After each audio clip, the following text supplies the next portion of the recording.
जाहैबाय बिटिसिनिफ्राय माखासे गोबां गामि दानख'नो नागिरदों आरो बे जोंनि थाखाय बिराद आत्मघाती बर'नि थाखाय बिटिसि बासिनो थाखाय बिराद आत्मघाती दा बेनिखायनो बिभिन्न जोंनि बर' संगठन लिडारफोर जायफोर बिटिसिखौ सृष्टि खालामदों बेफोर गासिबो ज' जानानै पिएल होदों आरो पिएल होनाया जोंनि बर' जाथिनि थाखाय बिटिसिनि थाखाय बियो पुरा मोनसे माने दायित्व गोनां खामानि जादों आरो बेयो बर'नि निरापत्ता जागोन आरो बेवहाय सोरबा गाज्रि मोननायनि खुनु खोथा गैया। गामि दानख'नाय जथेस्थ' खहा दं खारन जायखौ माने बिटिआर सक्तियाव जायफोरखौ गामि दानख'नो नागिरदों बेबादि खालामबाथ' माने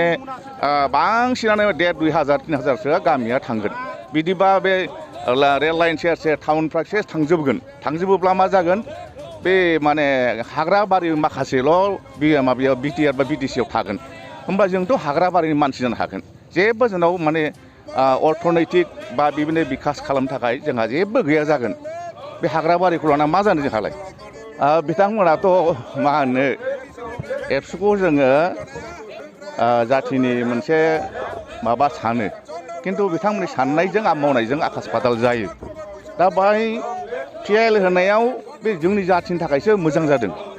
माने बिटिसि बर' माने बे गामि दानख'नायखौ होबथानायसो जादों बियो बे होबथानायाव जोंहा मा खहा जानो बरंसो मोजांसो जादों बे जोंनि थाखायसो मोजां बेखौ एबसु बरायनांगौसो आंनि मथेब्ला बेथ' निस्सय माने समानो थिनगोन समानो बेखौ थिनगोन मा खालामनांगौ बेखौ रायजो राजानो थिनगोन।